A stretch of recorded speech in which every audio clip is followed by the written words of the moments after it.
오늘 주실 말씀은 마태복음 20장 16절 말씀인데요. 한 절밖에 안 돼서 다 같이 교독하겠습니다. 찾으시겠습니다. 다 찾으신 줄 알고 한 목소리로 읽겠습니다. 시작. 이와 같이 나중된 자로서 먼저 되고 먼저 된 자로서 나중되니라. 아멘. 오늘 말씀은 하나님의 순서가 말하는 선교라는 제목으로 김석원 목사님께서 전하시겠습니다.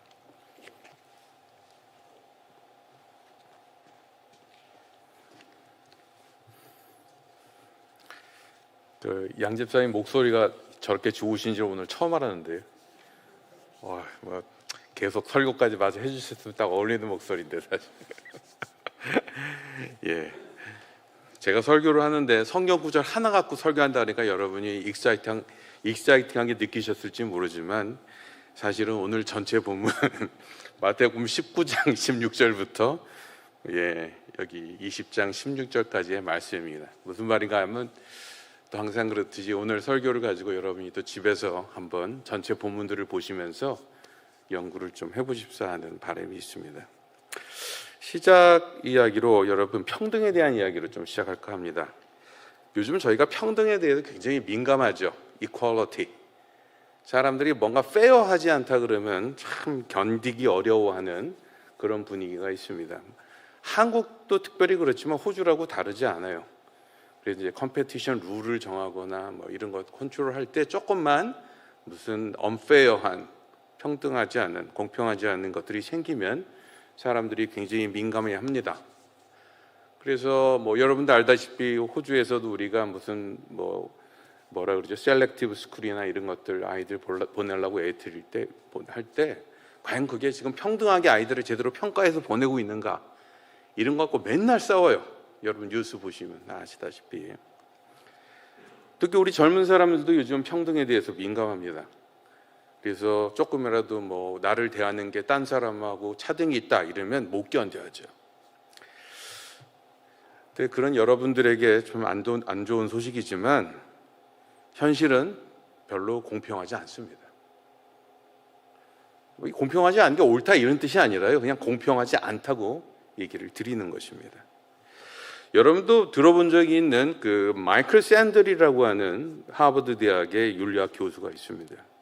정의란 무엇인가라고 하는 책을 써서 되게 유명해진 사람이기도 한데 이분이 최근에 쓴 책 중에 Myth of the Equality라고 그러나요? 공정하다는 착각. 한국말로 그렇게 번역돼 있더라고요. 공정하다는 착각이라는 책이 나온 적이 있습니다. 이 책이 나온 이유는 미국의 이제 세계 최고라고 할 수 있죠. 아이비 리그, 제일 좋은 학교들이 입학하는 과정에 마치 우리는 그런 얘기도 종종 드라마에서 보지만 브로커가 껴서, 그러니까 입시 전문가가 껴서 성적도 안 되는 아이들을 여러 가지 어떤 이상한 방법으로 들어갈 수 있도록 하다가 걸린 사건이 있었습니다. 근데 그 사건을 계기로 이제 나온 책인데 마이클 샌들 교수는 사회를 분석하면서 이렇게 얘기를 합니다. 공부 잘하는 사람이 성적 잘 받는 거 뭐 당연하다고 볼 수 있고 그 사람 못하는 사람보다 더 좋은 기회를 갖는 것 공정하다고 느낄 수 있지만 생각보다 사람들이 출발점이 다 다르다는 거예요. 어떤 가정 분위기에서 자라났는가, 또 그 아이가 뭘 모를 때 그 옆에서 도와줄 수 있는 사람이 누구인가, 그리고 그렇게 해서 나온 결과를 가지고 아이들이 어떤 피드백을 받는가에 따라서 천차만별의 결과가 나타난다는 것입니다. 여러분도 상상하시겠지만 아무래도 더 책 보는 집 분위기 혹은 뭐 공부 이렇게 잘할 수 있는 선생님을 이렇게 붙여줄 수 있는 재력 혹은 조금이라도 더 공부 열심히 하거나 그런 거에 관심 있는 사람들과 모여 살 수 있는 동네에 사는 것 뭐 이런 것들이 다 다른 결과를 만들어낸다는 것입니다. 그래서 혹시 뭐 아이들 중에서 공평 이런 얘기하는 아이들이 있으면 여러분이 자신 있게 말씀해 주십시오. 네가 나를 만나서 누리는 축복이 얼마인지 아느냐? 왜 다들 감격하셔야 되는 파트인데요. 딱 잔소리하면 말씀하십시오. 네가 내 덕에 얼마나 많은 걸 누리고 있는지 아느냐, 당당하게 말씀하셔야 됩니다. 근데 어쨌든 공정한 거에 대한 그 민감함들 때문에 이런 이슈들이 좀 편하지는 않죠. 신앙에서도 사실 근데 이 이슈가 있습니다.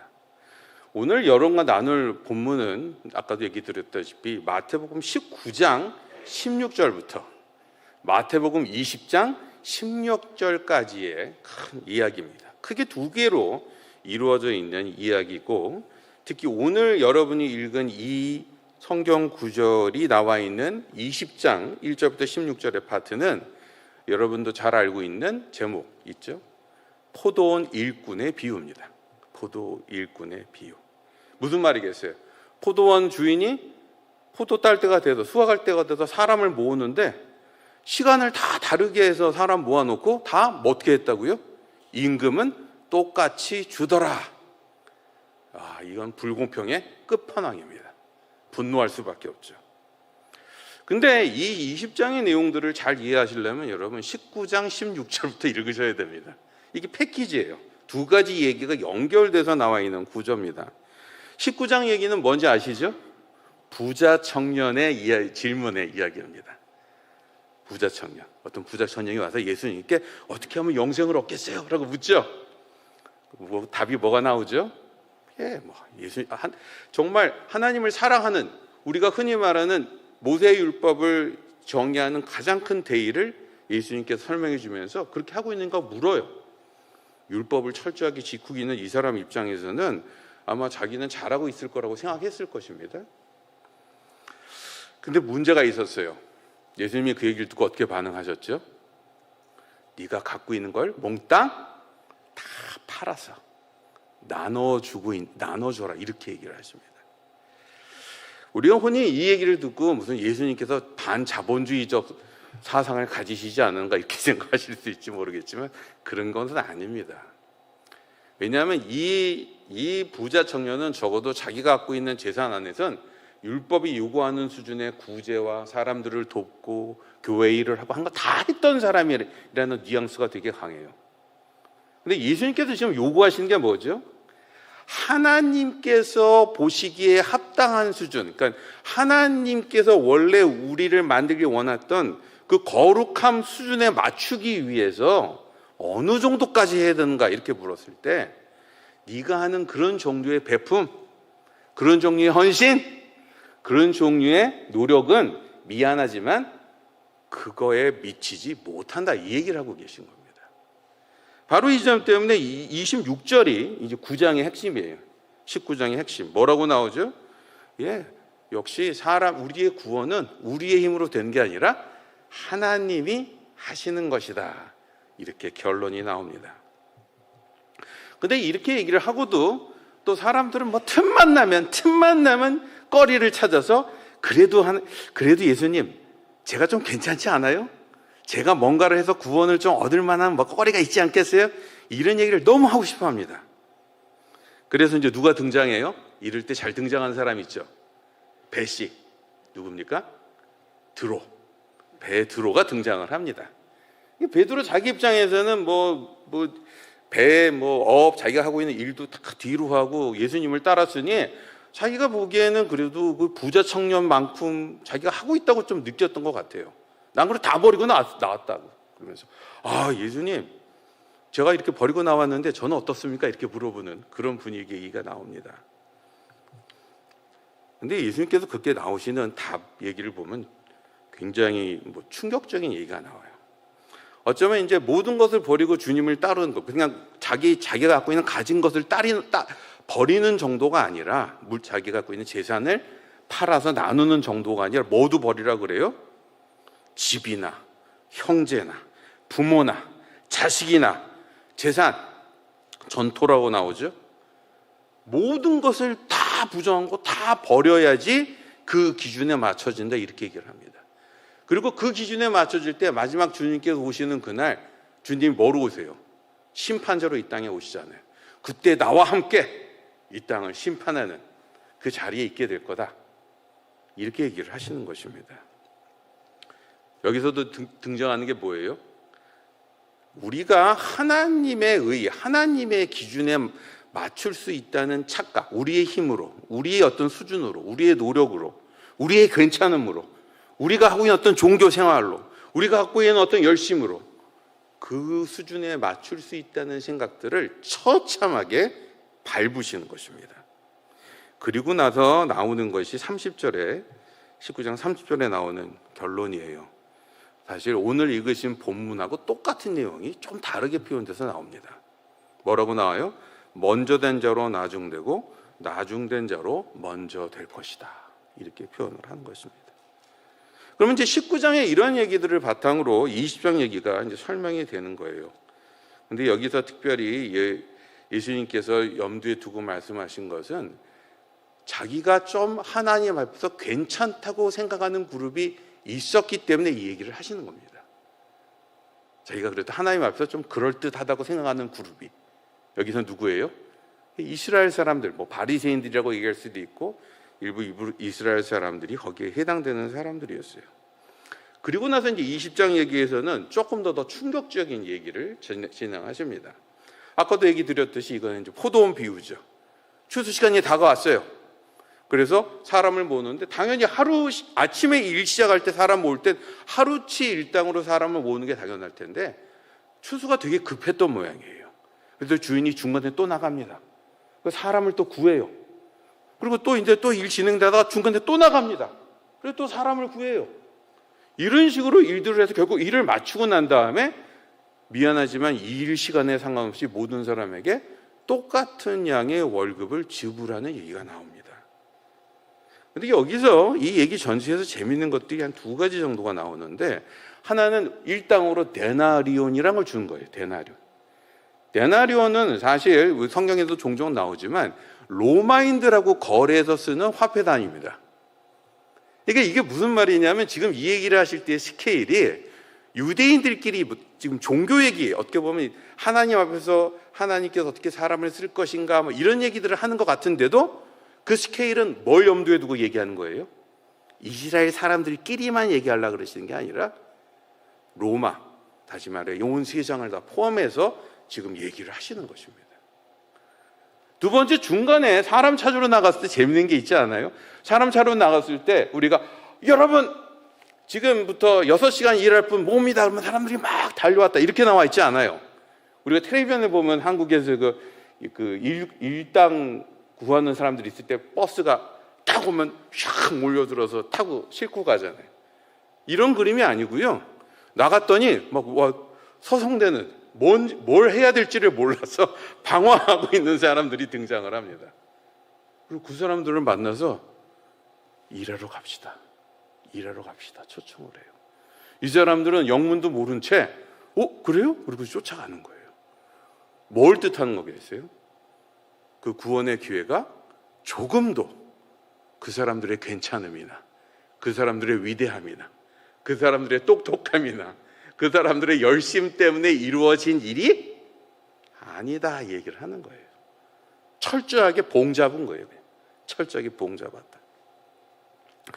근데 역시 예상대로 일이 끝났을 때 또 마지막 하나 빼먹었네요. 맨 마지막에 월급을 나눌 때 누구부터 나눠주냐면 맨 나중에 온 자부터 나눠줍니다. 왜 그랬을 것 같으세요? 이거는 사실 사람들 간에 굉장히 많은 논란도 있고 우리의 상상력을 자극하는 도전이기도 합니다. 왜 주인이 그 수많은 사람들 중에 맨 나중에 온 사람부터 월급을 줬을까? 그거는 예수님께서 정말 뒤에도 설명하지만 철저하게 처음에 한 사람이 더 괜찮은 일을 했다 이런 식으로 생각하지 않았다는 것을 너무나도 분명하게 보여주는 일이기도 하고, 우리도 알다시피 예수님 어떤 분이에요? 99마리의 집에 있는 양보다 한 마리의 잃어버린 양 때문에 고민하시고 씨름하시는 분이잖아요. 비록 그 사람들이 봉잡은 사람처럼 나타났지만 그 마지막 라스트 찬스에 그 대열에 끼어든 사람들에 대한 그 주인의 마음을 표현하는 장면이 아닌가 싶어요. 자, 그러고 나서 무슨 얘기가 나옵니까? 역시 예상대로 불공평 따지는 사람들이 나타납니다. 어떻게 나는 하루 종일 일했는데 마지막 일하는 사람하고 똑같이 월급을 줍니까? 예수님의 답은 뭐예요? 오늘 읽으신, 아까 읽으신 그 구절이 답입니다. 월급을 정한 사람은 주인이고요. 그리고 그것을 평가하거나 따질 수 있는 입장에 저희는 있지 않다. 나 그보다 더 중요한 것은 이 전체 일에서 제일 중요한 건 뭐다? 구원이라는 거예요. 구원. 근데 여기서 이제 구원이라는 얘기 속에 한 가지 숨겨진 거는 일찍 일하는 사람들이 그 구원을 뭘로 이해했다는 것을 의미해요. 내가 조금 더 일했기 때문에 받은 거라고 생각하고 싶어 한다는 거예요. 내가 조금 더 잘했기 때문에 받는 거라고 얘기하고 싶어 한다는 거예요. 오늘 본문이 얘기하는 바가 뭐겠습니까, 여러분? 오늘 수요 예배니까 제가 길게 하면 여러분이 저를 째려보실 테니까 딱 결론을 집중해서 얘기 드리면 첫 번째 결론은 이렇습니다. 여러분, 이스라엘 민족이 빠졌던 함정은 죄송하지만 우리 시대에도 우리에게도 그대로 적용됩니다. 우리가 단 1분이라도 먼저 전도되고 먼저 교회를 다니고 우리 부모님이 이 교회를 다니는 바람에 내가 신앙인이 됐다는 것 때문에 저희가 누리는 것들이 분명히 있습니다. 남들보다 잘하는 것들이 있어요. 훨씬 더 익숙한 것들도 있고요. 그럼에도 불구하고 하나님의 구원 계획 안에서는 저희는 이것을 뭘로 여길 수 없다? 자랑할 것으로 여길 수 없다 하는 것입니다. 먼저 불림받은 자, 먼저 세움을 받은 자들이 항상 가져야 될 것은 무엇이다? 우리가 얼만큼 했던 간에 지금 우리가 받게 된 이 구원의 축복은 뭐다? 선물이라는 거예요. 은혜라는 거예요. 누구하고 비교할 수 있는 이런 게 아니고요. 그냥 고마워해야지 정상인 거라는 거예요. 그 마음을 읽는 순간 우리가 헛다리를 짚고 있는 거라고 얘기하는 것입니다. 여러분, 이게 당연하게 여겨지지만 당연하지 않아요. 왜? 여러분도 아시다시피 교회에 누가 새로운 사람 오면 우리가 좀 어떻습니까? 우리가 그래도 전문가 아니에요. 교회에서 뭐 짬밥이 어딥니까? 20년, 30년, 50년, 뭐 3대, 5대 뭐. 저희가 더 잘 알죠. 얘기도 하고. 근데 그렇게 해서 그냥 사람들에게 좋은 뭐 인도를 해주고 도와주는 정도면 문제가 없을 텐데 그게 아니라 마치 우리가 갖고 있는 어떤 영적인 지식이나 생각들이 마치 그 사람들은 범접할 수 없는 아주 높은 수준의 것, 대단한 것처럼 생각하며 우리가 그 사람들을 우습게 보거나 함부로 대할 때도 종종 있을 수 있기 때문에 그렇다는 것입니다. 그리고 이거는 저희만 그런 게 아니고요. 교회사를 보면 모든 먼저 된 자들이 빠졌던 함정이에요. 그래서 교회사에서 있었던 먼저 예수를 믿게 된 로마인들이든 그게 유럽인들이든 그게 영국인들이든 그게 미국인들이든 그리고 그것이 한국인들이든 우리가 예수 그리스도를 먼저 믿고 그것을 가지고 누군가에 전하게 됐을 때 마치 우리가 너희들 위에 있거나 너희들을 다스리고 너희들을 꼭 이끌어가야 될 사람처럼 생각할 때가 너무 많다는 거예요. 물론 우리가 그렇게 익샘플로 보여주고 도와줘야 될 때도 있겠지만 우리가 받은 구원은 근본적으로 뭐다? 늦게 받은 당신이나 나나 마찬가지로 하나님께서 주신 공짜 선물이기 때문에 그러면서 우리는 어떻다고요? 영적 동지들이에요. 제가 선교지에서 보고 많이 놀란 것 중에 하나는 우리가 지금 점점 더 한국인 선교사들이 나이가 많아가시는데도 불구하고 현지에 있는 지역 리더들에게 빨리 바톤 터치를 못 해주고 있어요. 우리만 그렇지 않습니다. 서구 선교사들은 더 조심스러워요. 서구 선교사들은 뭐 베트남 사람들, 뭐 캄보디아 사람들, 뭐 필리핀 수준이 안 돼서 아직은 뭐 그 사람들한테 다 전임으로 맡길 수 없어. 이런 얘기를 저희보다 더 잘합니다. 불행히도 늦게 된 자로서 지금 이 일을 하고 있는 우리 한국인들도 그 유럽인들하고 그 미국인 선교사들하고 비슷한 반응을 현재 보이고 있을 때가 너무 많다는 거예요. 그러나 우리가 바톤을 넘길 때 여러분이 자녀 키워봐서 아시겠지만 아이들이 다 준비돼서 맡깁니까? 만약에 그래야 된다면 여러분은 영원히 아이들에게 아무것도 맡기실 수가 없습니다. 장담하지만. 저희는 어느 시점에서는 리스크를 걸어야 돼요. 어떤 시점에서는 상대가 준비가 좀 덜 돼 있고요. 내 기준에 맞지 않고요. 한심하더라도 자기 발로 설 수 있도록 리더십을 내어주고 그 사람들을 세워주고 그 사람들을 앞장 세워줘야 됩니다. 사실 선교제에서 지금 갖고 있는 첫 번째 챌린지가 이런 면들이 있다는 거예요.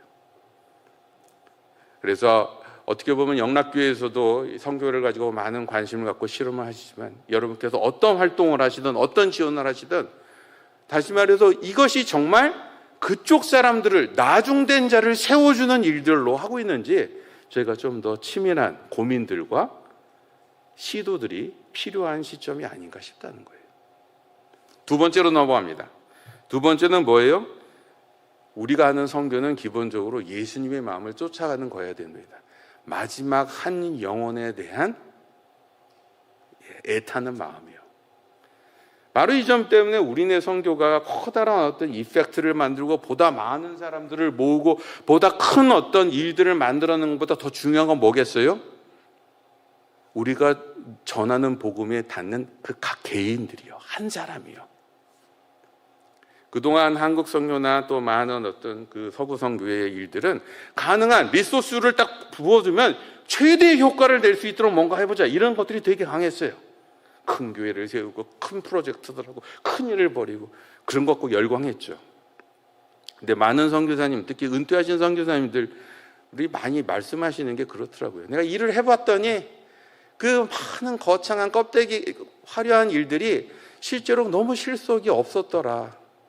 내가 다시 선교의 기회가 있다면, 내가 다시 뭔가를 해볼 수 있는 기회가 있다면 1:1 제재 양육을 하겠다 이렇게 말씀하시는 분들이 되게 많아요. 한 사람을 붙들고 얘기하고 한 사람에게 복음을 차근차근히 전할 수 있는 그 기회들을 내가 좀 더 가졌을 걸, 좀 더 그걸 해볼 걸. 저는 교회가 공동체로서, 공적 집단으로서 여러분이 모은 귀한 선교의 자원들을 함부로 쓰시는 것, 혹은 뭐 그냥 무조건 기회만 있다고 무조건 퍼주는 것은 옳지 않다고 생각합니다. 잘 쓰셔야 돼요. 가장 효과적인 방법을 찾으셔야 됩니다. 그럼에도 불구하고 우리가 복음을 전하고 사역을 전하는 마음의 자세는 어떻게 해야 된다? 각 개인, 한 사람의 그 사람의 성장, 복음을 만나고 성장하는 거기에 초점을 맞춰서 우리가 기회를 만들고 복음을 전하고 사람들을 접촉하고 이야기를 나누고 관계를 만들지 않으면 우리의 선교가 어쩔 수 있다? 껍데기 일이 될 수 있다는 것을 보여준다는 거예요. 마지막 포인트는 이렇습니다. 여러분, 선교는 우리가 할 수 있는 일이 아니죠. 본문이 얘기한 건 분명합니다. 하나님의 의에, 하나님의 기준에 이루는 건 우리가 뭔가를 해서 할 수 있는 일이 아니에요. 근데 참 아이러니는 뭐냐면 그럼에도 불구하고 우리에게 이 일들을 맡기셨단 말이에요. 왜 그랬을까? 영락교회 교인들은 이미 답을 다 알고 계십니다. 그것은 저희가 괜찮아서 맡기신 일이 아니라 바로 그 영광의 기회에 우리가 참여할 수 있도록 훈련과 도전과 배움의 기회를 가질 수 있도록 나눠주신 기회예요. 기회. 우리가 괜찮아서 주신 게 아니라 우리가 안 괜찮지만 그 안에서 좀 더 잘할 수 있는 훈련과 교육의 기회가 거기이기 때문에 주신 선물 같은 거라는 것입니다. 바로 이 점 때문에 선교는요, 여러분, 아무리 우리가 뭐 밖에 뭐가 전해주고 실제 눈에 보이는 어떤 필요를 채워주고 뭐 건물을 세우고 이런 것들도 안 중요하진 않지만 항상 뭐가 들어가야 된다? 이 신비를 전해야 돼요. 복음의 신비를. 복음을 직접 전하고 복음을 외치는 내용들이 우리가 밥 퍼주고 도와주고 하는데 어떤 식으로든 포함되어 있어야 된다는 것입니다. 지금 복음주의 선교가 갖고 있는 딜레마 중에 하나는 그래도 한참 동안 조금 더 진보적인 그룹들이 너무 복음은 전하지 않고 사회 참여나 사회 봉사 같은 것으로 선교를 하려고 그런 걸 보면서 아니 복음으로 제대로 선교를 해야지라는 반성이 있어서 복음주의 선교가 조금 더 복음을 강조하는, 그래서 교회를 세우고 복음을 가르치고 하는 일들을 하는 쪽으로 좀 방향이 틀어졌어요. 그런데 그러고 나서 지금 50년이 지났거든요. 근데 또 사방에서 또 다른 소리가 나오고 있습니다. 아니 뭐 우리 크리스찬들도 복음주의자들도 복음도 중요하지만 사람이 먹고 살아야지, 복음도 중요하지만 뭐 필요한 것부터 채워줘야지, 복음도 중요하지만 뭐 일이 돌아가도록 만들어야지, 이런 얘기들이 사방에 나오고 있어요. 이해는 합니다. 왜? 때로는 우리가 복음의 이름 앞에서 굉장히 교인들이 정성껏 모은 물질들을 함부로 남용하거나 쓸 때도 많았기 때문에 뭔가를 좀 더 잘해보자는 의도에서 그런 얘기를 한다면 나쁘지 않아요. 그러나 여전히 우리가 뭘 하든 여러분, 저희는 복음의 신비를 붙드는 사람으로 이 일을 해야 합니다. 복음의 신비를 붙들고 이 일을 한다는 것은 여러분이 누구에게 주머니를 털어서 도와주던, 가난한 제3세계들의 학비를 주던 뭐든지 좋지만 그것들을 하시면서 그것으로 전부라고 절대로 생각하시면 안 된다는 거예요. 결국 그것과 뭘 연결시켜야 된다? 그 심령을 만나서 복음을 전하시고 복음을 이야기하시고 복음으로 도전하시는 일들을 어떻게든 같이 가는 거예요. 왜? 그거 외에는 솔루션이 없기 때문에. 왜? 우리가 지금 보고 있는 이 구원은 우리의 그러한 노력으로 이루어지는 것이 아니라 하나님이 주신 선물을 받는 것을 통해서 이루어지기 때문에 우리는 그 선물인 복음을 선포하는 일에 조금도 소홀히 해서는 안 될 것이라는 것입니다. 여러분, 오늘 말씀은 사실 이게 전부입니다. 다들 너무 기뻐하시네요. 예. 그러나 오늘 말씀을 통해서 여러분께 제가 좀 부탁드리는 것은 우리가 하나님께서 주신 이 복음의 은혜를 제대로 이해한다면 우리가 교회의 개인의 성도의 소명이나 교회의 소명으로 이해하고 있는 이 선교를 할 때 복음적으로 해야지 맞을 것입니다. 우리네 교회가, 우리네 개인이 내가 활동하는 모든 것들이 특히 오늘 말씀에 비추어서 어떻게 이루어져 있는지 한번 생각해 보시고 우리가 조금이라도 완벽하진 않더라도 더 복음에 가까운 선교의 사역들을 할 수 있도록 기도하시고 결단하시고 마음을 모으시는 귀한 시드니 영락교회 성도들이 되시길 주님의 이름으로 기원합니다. 오늘 말씀을 가지고 여러분 눈을 감으시고 말씀의 내용들을 갖고 한번 잠시 기도하길 원합니다. 특별히 우리가 갖고 있는 지금 선교의 자세 안에 이런 하나님의 절대 주권과 은혜에 대한 충분한 이해들을 우리 중심 안에 있는지를 돌아보게 하시고 정말 우리의 선교가 사람들을 더 세우고 한 심령을 더 붙들고 복음을 전하는 일들에 온전히 초점이 맞춰져 있는지를 생각해 보며 그런 기회를 다시 한번 우리에게도 허락해 달라고, 그걸 통해서 우리가 다시 한번 복음 안에서 살아나는 귀한 기회를 달라고 우리가 기도하는 시간을 각자 잠시 갖도록 하겠습니다. 기도하시겠습니다.